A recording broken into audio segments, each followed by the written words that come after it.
वो हमारे पास member stiffness factor है। इसके लिए क्या है, consider the beam in figure 12-3 है, ये हमारे पास 12-3 है। Consider the beam in figure 12-3 which is pinned at one end, इस एंड के ऊपर ये पिन्ड है, and fixed at the other, और जो हमारे पास बी सपोर्ट है, बी जो पॉइंट है यहाँ पर ये फिक्स है। Application of the moment M causes the end A to rotate through an angle theta A. अच्छा, अगर हमारे पास ए जो सपोर्ट है, पिन सपोर्ट, यहाँ पर अगर एक मोमेंट लग रही हो, तो इस मोमेंट की वजह से क्या होगा, इसके अंदर रोटेशन कॉज होगी। जो रोटेशन है ना, ये एंगल थीटा ए के इक्वल है। ठीक है, application of the moment M causes the end A, जो एंड ए है इसको रोटेट कर रहा है through an angle theta A, theta A से। इन चैप्टर 11, अच्छा आपने चैप्टर 11 पढ़ा होगा, चैप्टर 11 बेसिकली था ये स्लोप डिफ्लेक्शन मेथड, उसमें आप लोगों ने इसको पढ़ा हुआ है। We related M to theta A using the conjugate beam method. Conjugate beam method ये आप लोगों ने स्ट्रक्चर एनालिसिस 1 में मोस्ट प्रोबेबली पढ़ा हुआ होगा। उसके जरिए चैप्टर 11 में आप लोगों ने एम को थीटा ए से रिलेट किया हुआ है, और उसके लिए जो फार्मूला आप लोगों ने निकाला था वो ये था M equals to 4EI/L multiply by theta A. अच्छा, दी टर्म इन पैरेंथेसिस, जो हमारे पास ये जो पैरेंथेसिस है, ब्रैकेट है, इसके अंदर जो टर्म है 4EI/L, इसको हम के से डिनोट करते हैं, और ये हमारे पास स्टिफनेस फैक्टर कहलाता है एट ए। ठीक है, क्लियर होगी ये बात। जो हमारे पास ये एम को रिलेट कर रहा है थीटा ए से, ये बेसिकली कॉन्जुगेट बी मेथड से कर रहे हैं, और इसके लिए जो फार्मूला डिराइव होता है वो M equal to 4EI/L multiply by theta A. ये आप लोगों ने ये ये स्टिफनेस मेथड, ये जो 11 चैप्टर में आप लोगों ने स्लोप डिफ्लेक्शन मेथड पढ़ा है, उसके जरिए आप लोगों ने फाइंड आउट किया M equal to 4EI/L multiply by theta A. और जो 4EI/L है ये इज इक्वल टू बेसिकली के है, और के हमारे पास क्या चीज है, स्टिफनेस फैक्टर है at A, and can be defined, इसको हम किस तरह डिफाइन करते हैं, the amount of moment M required to rotate the end A of the beam theta equals to 1 radian.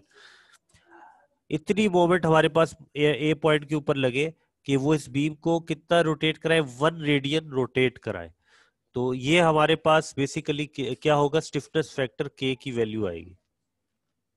ठीक है, ये क्या डिफाइन हो रहा है, अमाउंट ऑफ मोमेंट एम, कितनी मोमेंट एम लगे हमारे पास जॉइंट ए के ऊपर, एंड ए के ऊपर, कि हमारे पास जो बीम है इसके अंदर रोटेशन कॉज हो 1 रेडियन की। मालूम है ना रेडियन के बारे में, जिस तरह डिग्रीज में होता है इस तरह रेडियंस में भी रोटेशन होती है। क्लियर होगी ये बात, कोई क्लियर इसमें मसला हो तो पूछ लें। ठीक है, तो ये हमारे पास स्टिफनेस फैक्टर के है, और जो स्टिफनेस फैक्टर के है इसका फॉर्मूला क्या है, 4EI/L, इसके इक्वल होता है ये भी हम जो हमारे पास जो मेथड है इसके अंदर यूज होगा। इसके अलावा हमारे पास जॉइंट स्टिफनेस फैक्टर्स हैं, कि एक जॉइंट के ऊपर स्टिफनेस फैक्टर क्या होगा। If several members are fix connected to a joint, अब हमारे पास end each of their far ends is fixed. ठीक है, हमारे पास अब ये सिचुएशन है, ये जो राइट साइड पे फिगर शो हो रही है, कि हमारे पास ये 3 मेंबर्स हैं, ये 3 सब एक जॉइंट ए के ऊपर कनेक्ट हुए हुए हैं, और दूसरे एंड के ऊपर ये तीनों फिक्स्ड हैं। Then by principle of superposition, the total stiffness factor at the joint is the sum of the member stiffness factors at the joint. That is Kt is equal to summation of all the Ks. Basically आपके पास stiffness factor total किसके equal होगा, इस joint का, वो इन तीनों के सम के equal हो जाएगा। अगर यहाँ पर 4 मेंबर कनेक्ट हो रहे होते तो ये हमारे पास stiffness factor of joint A will be equal to K A D plus के ए बी प्लस के ए सी, अगर चौथा होता के ए डी होता। अभी हमारे पास 3 है तो खाली के ए बी प्लस के ए सी प्लस के ए डी इसके इक्वल होगा, तो K T is equal to summation of all the case.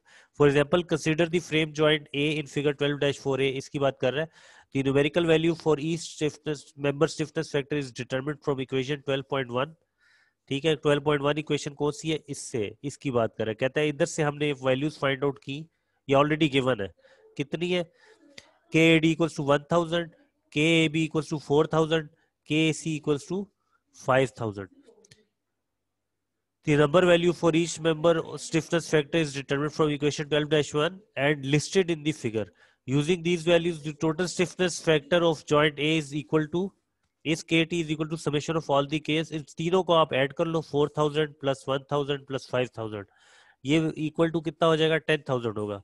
This value represents the amount of moment needed to rotate the joint through an angle of 1 radian. Clear होगी ये बात कि हर distribution factor क्या होता है कि एक जॉइंट के ऊपर जो मोमेंट लग रहा है, बेसिकली उसके साथ इस जॉइंट के साथ जितने मेंबर्स कनेक्टेड है वो तमाम उस मोमेंट को मिलके रेजिस्ट करेंगे। अब उनका जितना पोर्शन उसको रेजिस्ट करेगा वो उसका डिस्ट्रीब्यूशन फैक्टर कहलाएगा। ठीक है, इसको किस तरह करते हैं? To obtain its value, imagine the joint is fixed connected to n members. If an applied moment m causes the joint to rotate an amount theta, then each member I rotates by the same amount. If the stiffness factor of the ith member is ki, then the moment contributed by the moment member is mi equals to ki theta. Since equilibrium requires m equals to m1 plus up to mn, k1 plus kn theta, तो हमारे पास ये आ जाएगा। इसका simple जो formula हमारे पास बनता है ना डिस्ट्रीब्यूशन फैक्टर्स का, वो ये बनता है डिस्ट्रीब्यूशन फैक्टर इक्वल्स टू के over summation of all the case.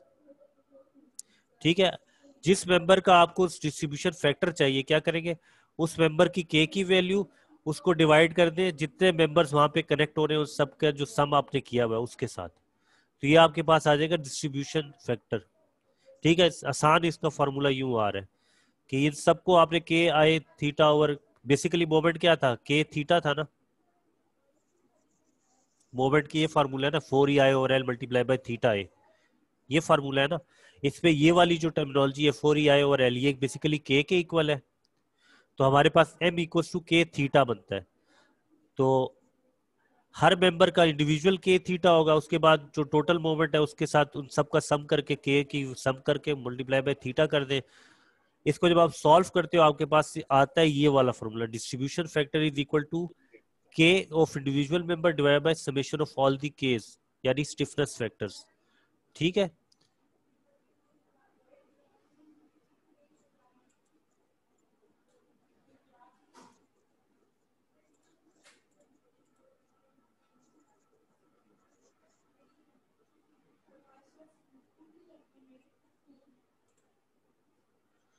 Clear है ये बात? Yes sir.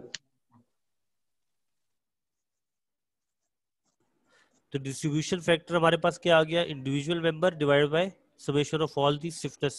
ठीक है, फैक्टर्स, इंडिविजुअल मेंबर का stiffness factor divide by sum of all the. For example the distribution factor for member A B A C and A D at joint A, ये जो हमारे पास 12.4 a figure है ये वाली, इस फिगर में हमारे पास डिस्ट्रीब्यूशन फैक्टर कैसे बनेगा वो ये तरीका बता रहा है। Distribution factor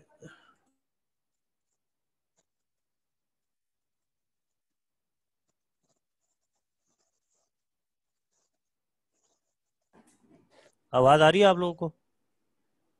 yes sir. अच्छा, for example the distribution factors for members A B A C and A D at joint A in figure 12-4 are, वो कैसे कैलकुलेट हो रहे हैं, वो ऐसे हो रहे हैं कि डिस्ट्रीब्यूशन फैक्टर को हमने क्या कहा था, फॉर्मूला क्या होता है, इज इक्वल टू के of individual member divided by summation of all the case. आपके पास 3 मेंबर कनेक्ट हो रहे हैं, ए डी ए बी और ए सी। ठीक है, हर एक का के की वैल्यू हमारे पास मालूम है, स्टिफनेस फैक्टर की वैल्यू हमारे पास मालूम है, तो डिस्ट्रीब्यूशन फैक्टर ए बी का क्या होगा, basically it is equal to K A B divide by summation of all the K's. K की वैल्यू, के ए बी की वैल्यू हमारे पास क्या आ रही है, ए बी की 4000 है, ये वैल्यू है ना, और इन सब का सम कितना बना था हमारे पास, 10,000 बना था ये वाला। ठीक है, तो distribution factor A B will be equal to K A B divide by summation of K, यानी 4000 डिवाइड बाय 10,000, तो आपके पास क्या वैल्यू आ गई, 0.4 आ गई। ए सी के लिए क्या करेंगे, ए सी की वैल्यू के ए सी डिवाइड बाय समेशन ऑफ के, 5000 डिवाइड बाय 10,000, ये इक्वल टू 0.5 हो जाएगी।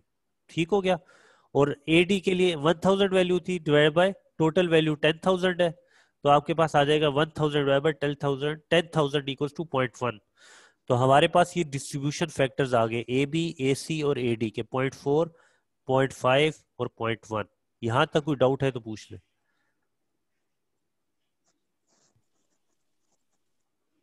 नहीं है, क्लियर है? ठीक है, हमारे पास के की जो वैल्यूज थी उसके मुताबिक अब हमने डिस्ट्रीब्यूशन फैक्टर्स इंडिविजुअल मेंबर के निकाल लिए। As a result, if moment of 2000 newton metres act at a joint A figure 12-4 B. अब हमारे पास ये जो बी के ऊपर जो मोमेंट लग रहा है 2000 न्यूटन मीटर्स का, ठीक है, इसकी बात कर रहा है। The equilibrium moments exerted by the member on the joint are, हर मेंबर अब इसको इक्विलिब्रियम करने के लिए, ताकि इसको काउंटर करने के लिए, इक्विलिब्रियम में लाने के लिए इस मोमेंट को क्या करेगा, काउंटर रेजिस्टिंग मोमेंट देगा। जो रेजिस्टिंग मोमेंट होगा वो किस तरह कैलकुलेट होगा, M A B equals to, क्या फार्मूला था,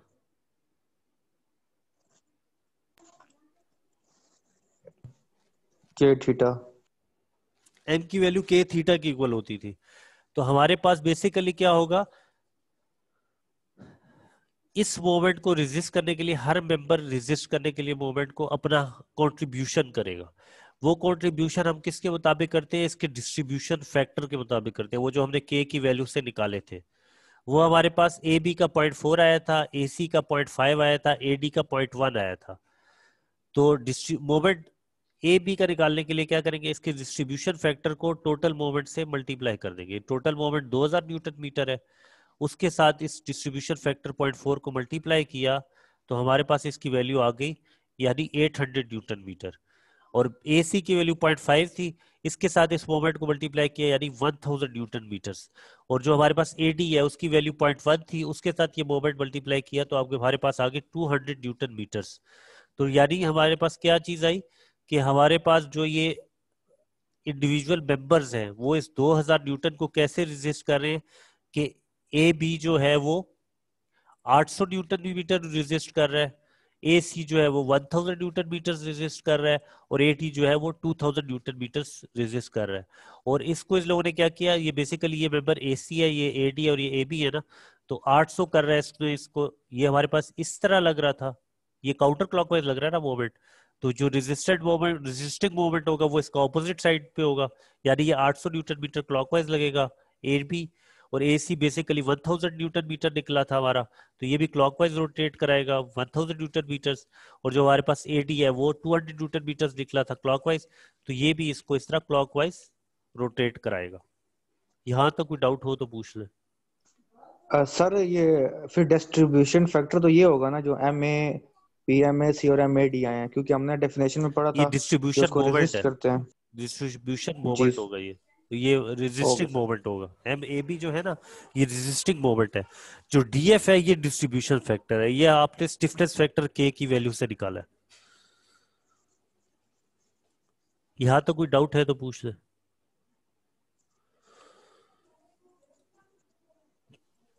क्लियर होगी ये बात। जी सर। Yes sir.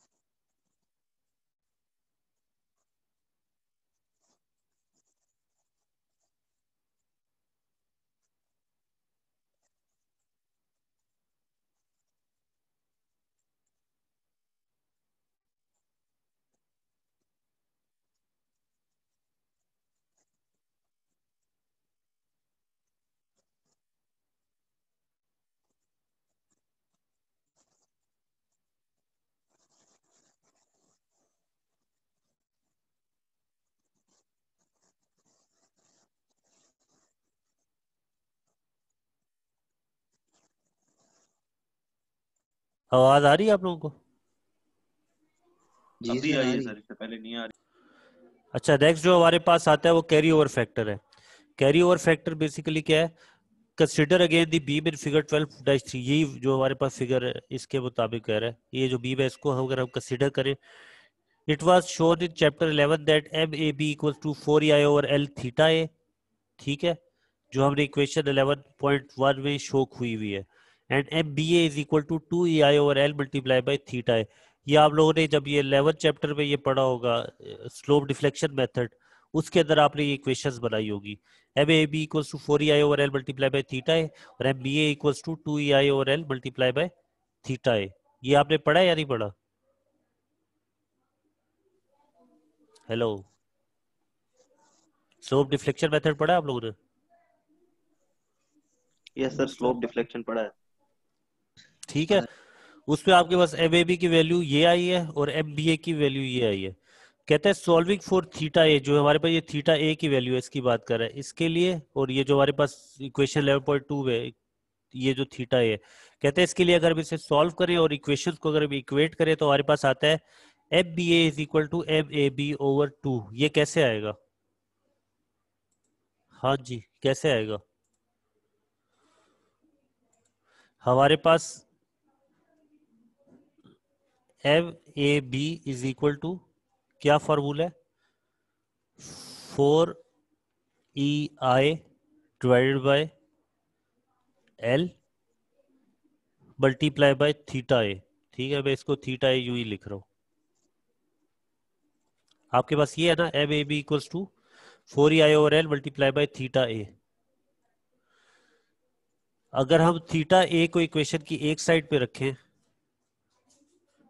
ठीक है, और बाकियों को हम इक्वेशन की दूसरी साइड पे ले जाएं तो हमारे पास आ जाएगा M A B multiply bye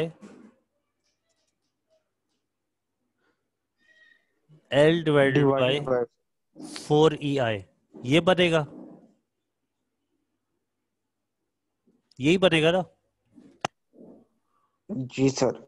ठीक है, और अगर हम दूसरी इक्वेशन जो है हमारे पास वो क्या था, M B A is equal to 2 EI over L,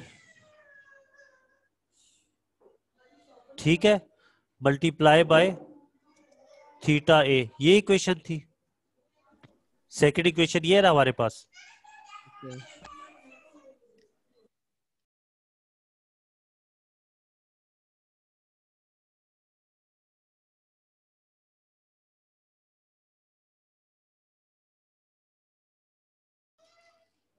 ठीक है, हमारे पास सेकंड इक्वेशन ये है ना, M B A is equal to 2 EI over L multiply by theta ए।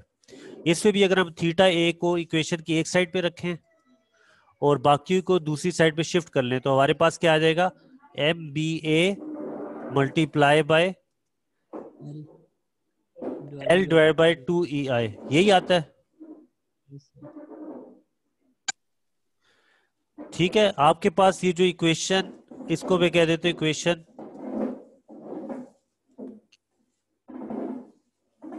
ए कह देता हूं, ठीक है, और जो हमारे पास ये जो दूसरी थीटा ए की इक्वेशन आई है इसको मैं इक्वेशन बी कह देता हूं। इनको हम अगर आपस में कंपेयर करें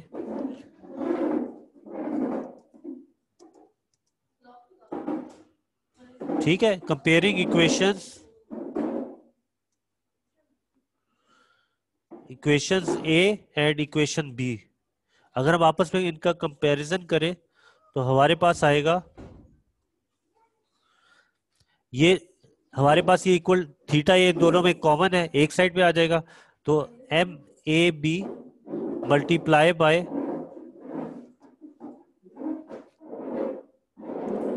एल ओवर 4 EI, ठीक है, ये होगा इज इक्वल टू जो हमारे पास थीटा ए की सेकंड इक्वेशन बी है, ये इक्वल टू क्या आती है, M B A multiply by L over 2 EI।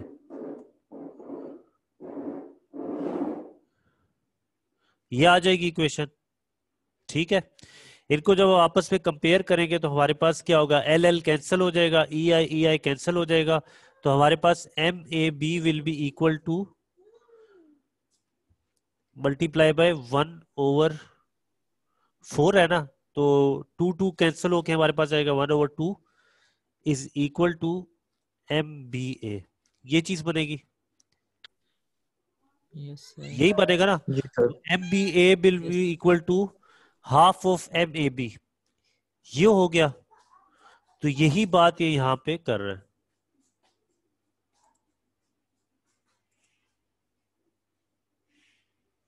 Clear हो गया या नहीं? Yes sir. Yes sir. Sir repeat करें एक दफा प्लीज सर। ये समझ आई है आपको? सर समझ तो आई है लेकिन कुछ कुछ अब बीच में से समझ नहीं आ रही, प्लीज एक दफा रिपीट कर दे तो क्लियर हो जाएगा। देखो आपके पास एम ए बी की वैल्यू आती है 4 EI over L multiply by theta A. ठीक है। अगर थीटा ए को इक्वेशन की एक साइड पे रखें और बाकी को इक्वेशन की सेकंड साइड पे भेज दें तो हमारे पास आ जाएगा theta equals to M A B multiply by L over 4 E I. इसको हम इक्वेशन ए कह देते हैं। ठीक है। एम बी ए की वैल्यू हमारे पास जो आती है वो है 2 E I over L multiply by theta A. Theta A को इक्वेशन की एक साइड पे रख दें और एम बी ए को मल्टीप्लाई कर दें, ये 2 ई आई और एल को दूसरी साइड पे मल्टीप्लाई करें तो ये आ जाएगा M B A multiply by L over 2 E I. इसको हम इक्वेशन बी कह देते हैं। ठीक है, क्लियर है ये बात? ये दो ही क्वेश्चन समझ आई हैं आपको? जी सर ये क्लियर है। ठीक है। इनको अब आपस में कंपैरिजन करें तो थीटा ए दोनों में कॉमन है तो एक साइड पे आ जाएगा एम ए बी, एक साइड पे आपके पास आ जाएगा M A B multiply by L over 4 E I, ये जो आया हुआ है, और दूसरी जो इक्वेशन है उससे हमारे पास आ जाएगा M B A multiply by L over 2 E I, वो ये आएगा। ये नजर आ रहा है आप लोगों को? जी सर अब क्लियर हो गया सर। ठीक है। समझ आ इसको गया आपस सर। में जब आप जी। सॉल्व करेंगे आएगा M A B multiply by half is equal to M B A. तो basically M B A is equal to M A B divide by 2 है। ये क्लियर हो गया? यस सर ये क्लियर है सर। ठीक है। तो आपके पास फिर क्या हो जाएगा, ये हमारे पास M B equal to M A B divide by 2। मैं दोबारा लिंक शेयर कर रहा हूँ, उस पर आ जाए, भी टाइम खत्म हो गया।